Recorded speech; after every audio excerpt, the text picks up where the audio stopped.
হঠাৎ অসুস্থ হয়ে পড়েছেন অভিনেতা রণজয় বিষ্ণু। শুটিং ফ্লোর থেকে ফিরে ঘরের মধ্যেই নাকি অজ্ঞান হয়ে পড়েছেন অভিনেতা। আবাসনের বাসিন্দারাই অভিনেতাকে হাসপাতালে নিয়ে যান। সেখানে এক রাত ভর্তি থাকে। বাড়ি ফেরেন রণজয়। নিজের অসুস্থতা নিয়ে রণজয় নিজেই সোশ্যাল মিডিয়ায় জানিয়েছিলেন কি হয়েছে অভিনেতার। জানা গিয়েছে বেশ চাপে রয়েছেন রণজয় বিষ্ণু। গত 15 দিন ধরেই তিনি অসুস্থ বোধ করছেন। মঙ্গলবার শুটিংয়ে গিয়ে অসুস্থ বোধ করায় জানা গিয়েছে সেখানকার চিকিৎসক তাকে জানিয়েছেন যে তার রক্তচাপ অনেকটাই কম। এদিন শুটিং না করেই তিনি বাড়ি ফিরে আসেন, আর আবাসনে ঢুকেই অজ্ঞান হয়ে পড়েন তিনি। রণজয় এক সংবাদ মাধ্যমে জানিয়েছেন যে গত কয়েকদিন ধরেই তার মানসিক চাপ যাচ্ছে, আর সেই কারণেই তিনি অসুস্থ হয়ে পড়েছেন। মঙ্গলবার রাতটা হাসপাতালেই ছিলেন তিনি, বুধবার বাড়ি ফিরেছেন। চিকিৎসকরা পরামর্শ দিয়েছেন প্রচুর বিশ্রামের প্রয়োজন তার, যদিও ছুটি নিতে নারাজ তিনি।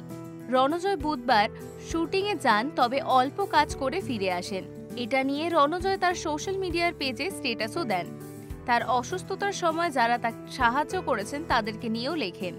এই মুহূর্তে কোন গোপনে মন ভেসেছে সিরিয়ালে অভিনয় করছেন রণজয় বিষ্ণু। তার বেশ কিছু সিনেমা আপাতত মুক্তির অপেক্ষায় রয়েছে।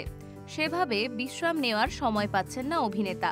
কিছুদিন আগেও সোশ্যাল মিডিয়ায় একটি ভিডিও পোস্ট করে রণজয় জানান তিনি সেটে এসে হঠাৎ জানতে পারেন তার একটি লুক টেস্টের ছবি দিয়ে প্রচার করা হচ্ছে যে তিনি একটি নতুন ধারাবাহিকে কাজ করতে চলেছেন। মুখ্য চরিত্রে অভিনয় করতে দেখা যাবে তাকে, আর সেই ধারাবাহিকের সুযোগ পাইয়ে দেওয়ার নাম করে একাধিক ব্যক্তির কাছ থেকে তোলা হচ্ছে লাখ লাখ টাকা।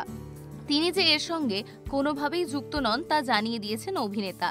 অপরদিকে গত বছরই সোহিনীর সঙ্গে ব্রেকআপ হয়েছে রণজয়। সেই নিয়েও একাধিক প্রশ্নের মুখোমুখি হতে হয়েছে রণজয়কে। তবে কী কারণে তার এই মানসিক চাপ তা সঠিকভাবে জানা যায়নি। এরকমই আরও অনেক ভিডিও দেখতে নজর রাখুন আমাদের চ্যানেলে। পাশে থাকা বেল আইকনটি ক্লিক করতে ভুলবেন না।